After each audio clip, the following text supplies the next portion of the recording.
welcome back, welcome back, welcome back. Guys, don't forget to like, comment, and subscribe. What? Don't forget to like, comment, and subscribe. Y'all, what's good? What's poppin'? Your girl SHAI is back with another mukbang.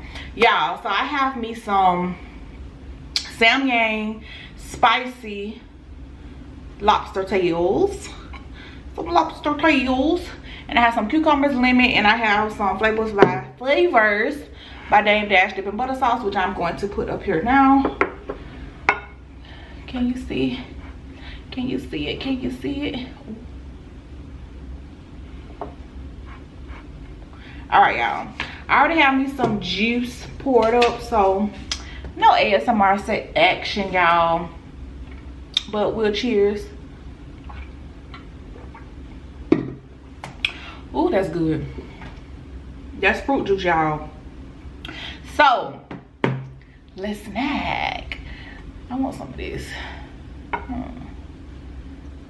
Y'all don't know. Cucumbers be so. You know what I noticed? These cucumbers be what be filling me up quick.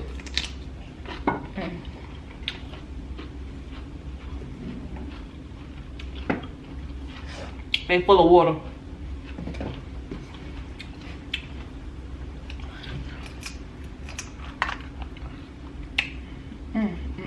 Y'all see that? Do y'all see that? Oh child, yes baby. Oh, what? You said something about my press-ons? They cute, ain't they, y'all? They cute, ain't it? These come from Target. Ooh, that's spicy.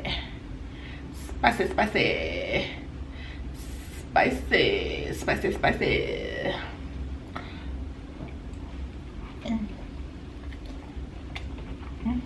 I feel like I'm so close to y'all.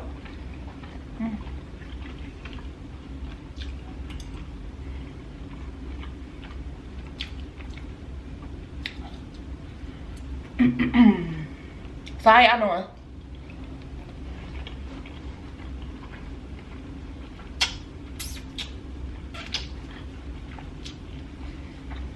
There's spice on them.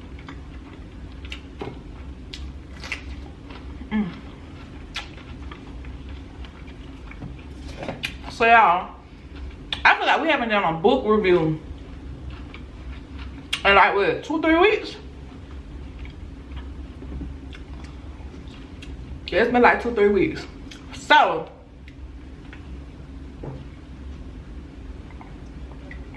we back with a book review, okay?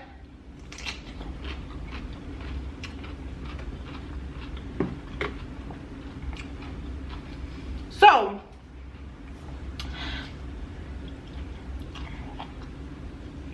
today's book is by Maureen Smith, one of my fave authors. But her book, this book is called Ghosts of Fire. Ghosts, G-H-O-S-T of Fire, by Maureen Smith. Now, y'all, I like how all of her books be taking place in like small little towns and stuff like that. But child, the book opened up and it start with the drama early. Like, book opened up with some masked man burning down a restaurant. So I'm like, well dang. Okay.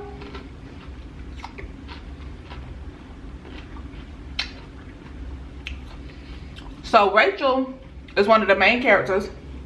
Her father is kind of like a main character as well as Nick.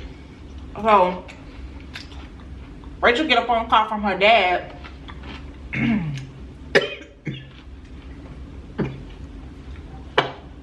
Damn!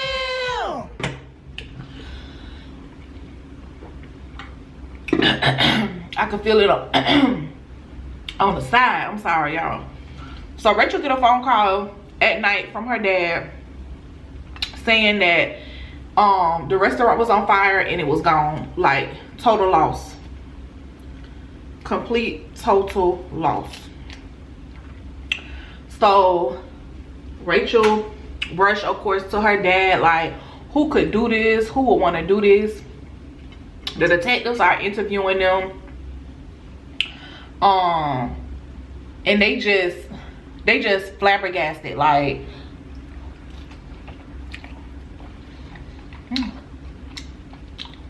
that Rachel's mom passed and her dad really like put his soul and like everything into the restaurant, because that's what helped him get over the, you know, the death of his wife. So for the restaurant to be burnt down, like, Rachel concerned about her dad, you know, mentally, and then she just can't believe it. Like, they heartbroken. So the police are investigating it. Did y'all see that juice fly? Yeah, I don't even want no more of this. So the detective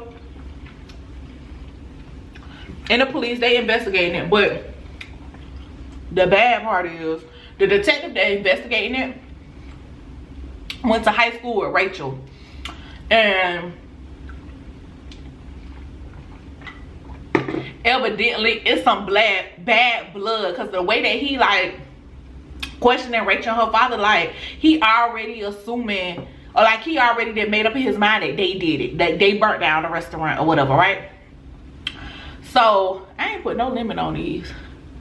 So they end up arresting Rachel's father for burning down his restaurant.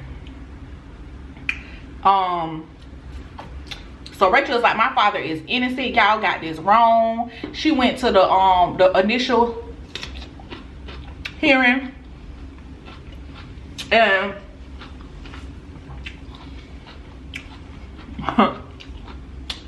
the prosecutor is a A1 prosecutor. The prosecutor is Nick, okay? He A1, like, he haven't lost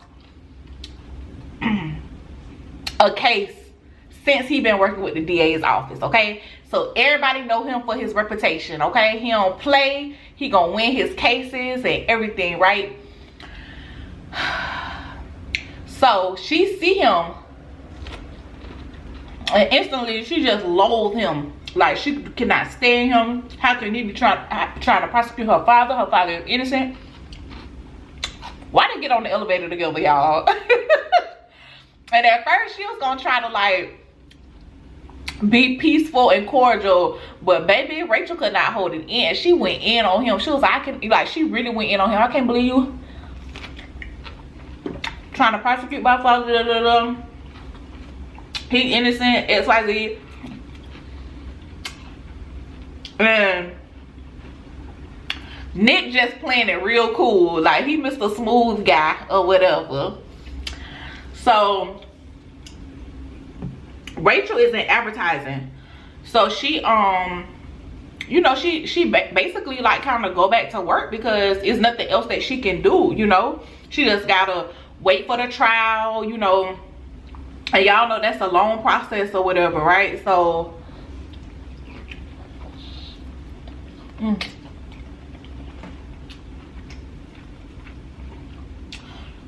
it's kind of like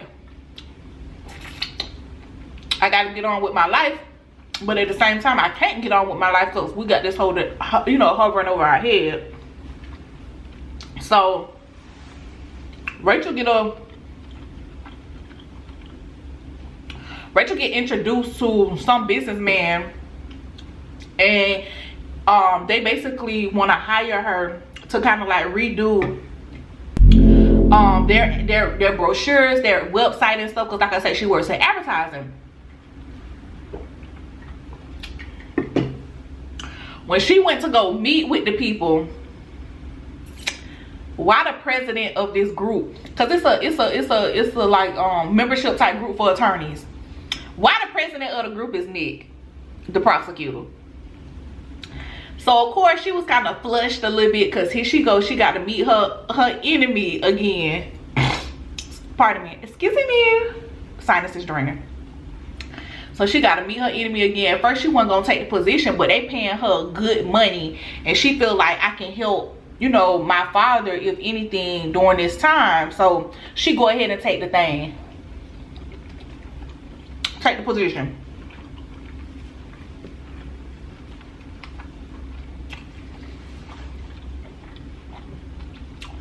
But here's the catch, baby.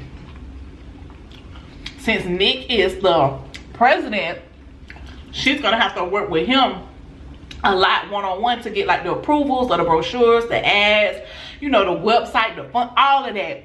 She got to go through him. Child, that ain't good. So they decide to have their first meeting. And at first they both kind of like, dang, do we really want to do this? Because she is the daughter of a client that I'm prosecuting. She already then kind of spazzed out on me, you know. So they meet, I want to say their very first meeting, if I remember right, was at his house. Like, very first meeting was at his house because, oh, he almost had to cancel on her. So that's how they ended up. He was like, you can just meet me at my house. Like, because she was like, she was on a time frame, you know, like, I got to get this done, XYZ. So they meet at his house or whatever. Come to find out, they actually don't really dislike each other. Like, the meeting was very cordial, very nice. Like, they got a lot of work done. So, excuse me, Rachel still want to hate him, of course, but she realized that he really not that bad of a person, you know. So, child, we fast forward, and Rachel was coming home from the library. And driving home, and out of nowhere a car starts like speeding up real fast on her bumper, and then they bump her, like they actually bump her car. And so she panicked, like the person pulled up beside her and everything, like they was finna try to ram her off the side of the road. But she did like a 3-point turn and spin real quick, and coincidentally where she was spinning at was close to Nick's house. So she ended up driving, like it literally was within minutes to Nick's house. So she ended up driving to Nick's house. She banging on his door, and you know, he came outside to like, what's going on, checked on her car and everything. He didn't see no, like the person stopped following her. So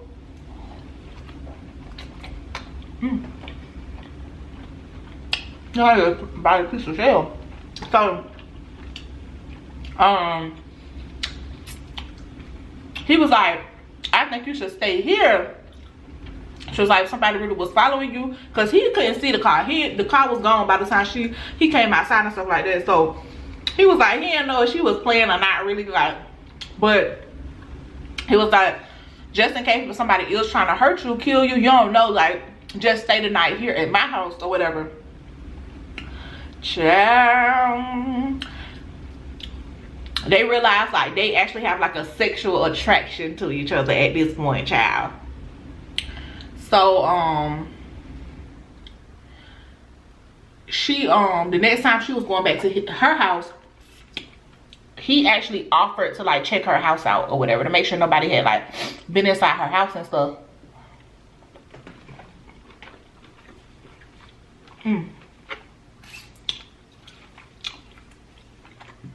And then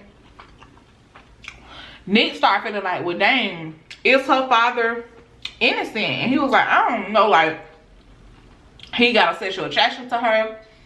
By this time go on, they end up kissing each other.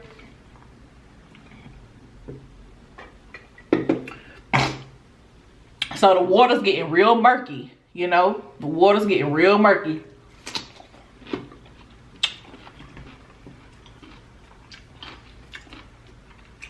The Lawyers Association was having a convention, and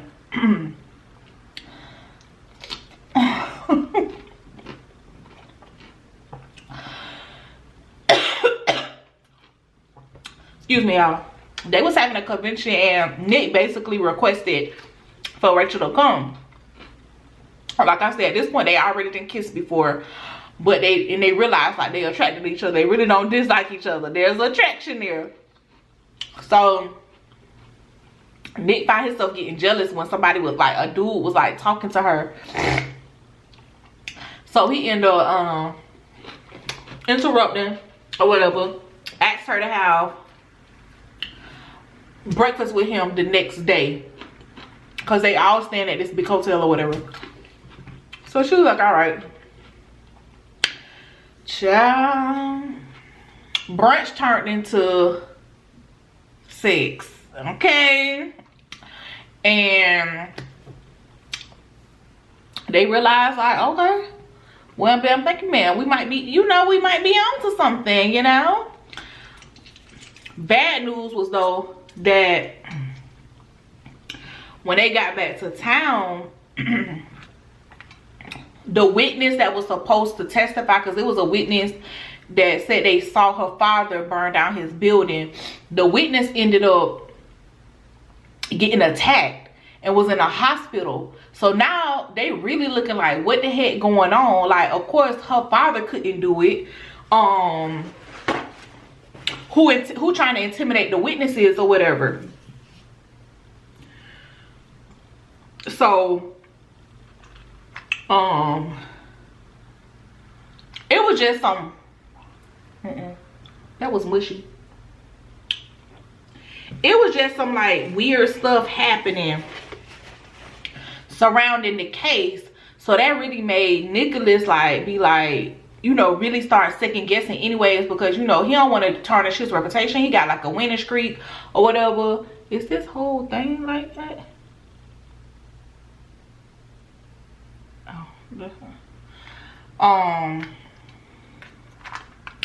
You know, he don't want to tarnish his winning streak or whatever, so he started talking to the detective, and then him and the detective get like having words.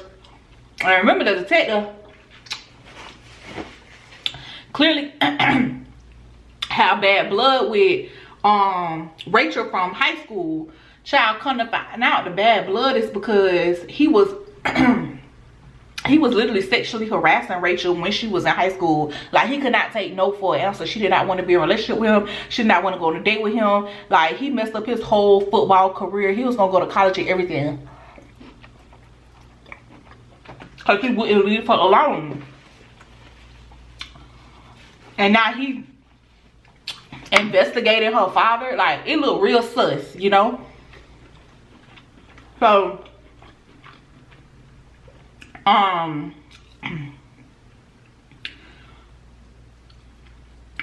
come to find out, Nicholas was at Rachel's house one day.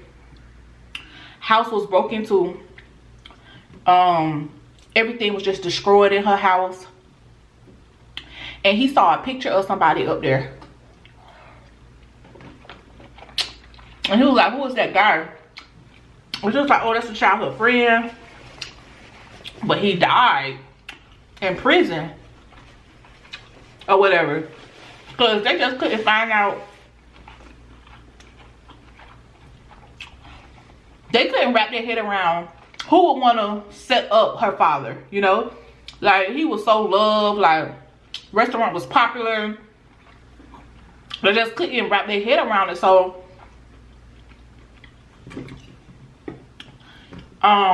they got suspicious because they saw Nicholas was out somewhere, and he actually saw the guy in the picture in their town. But it was weird because, like, Rachel said not only was he in prison, he died in prison. So it's like, that can't be him. So at this point, he started helping the detective try to solve the case, not knowing that the detective was actually in on it because of his vendetta against Rachel and her father. So he go to this man's house. They found out where the guy is living. He ain't dead. He is alive. He wasn't there. They went to another place, some abandoned place. And the guy was there, had Rachel's father tied up. And Rachel too.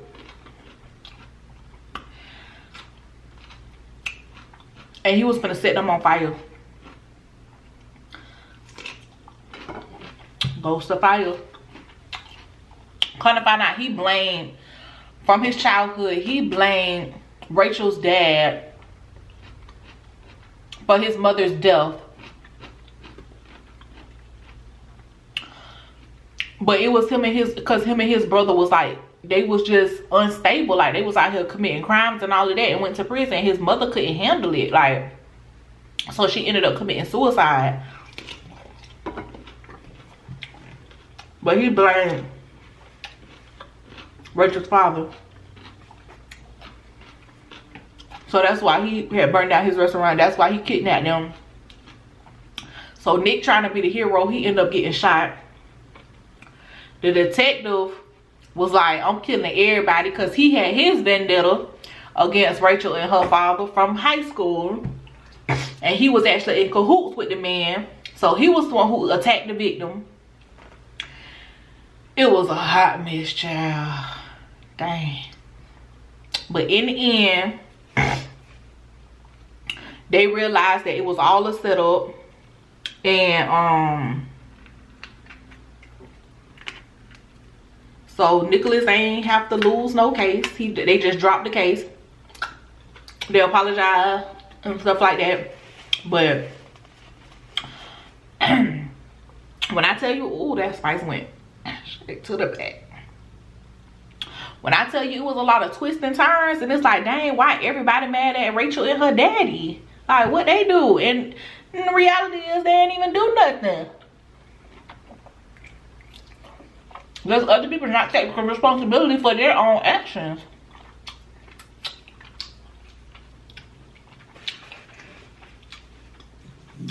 And her and Nick end up being together. Of course. They end up being together. Rachel's father ended up dating his neighbor. Like, it was a real good happy ending. But it was just, you know what was like kind of daunting about that book though? The corruption that's within the police system. And it's like, dang, you a whole detective and you around here beating up witnesses. He almost killed that lady because he attacked her and he hit her in her head. Like, crazy. But it's a good book, y'all. Ghosts of Fire by Maureen Smith. Check it out. I'm about to close out.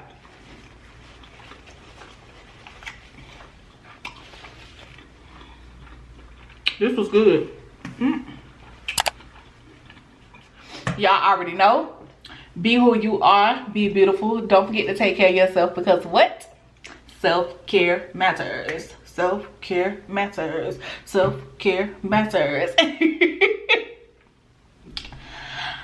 Shouts out to our post notification person. Shouts out to you, boo. Hey, shouts out to you, boo. Hey. Y'all already know, in the words of the most beautiful Miss Tabitha Brown. Excuse me. She don't say that. That ain't what that ain't what she say, okay? Have the most amazing day. And even if you can't, don't you dare go disturb nobody else's. I love you guys. Peace. I can't believe that came out like that.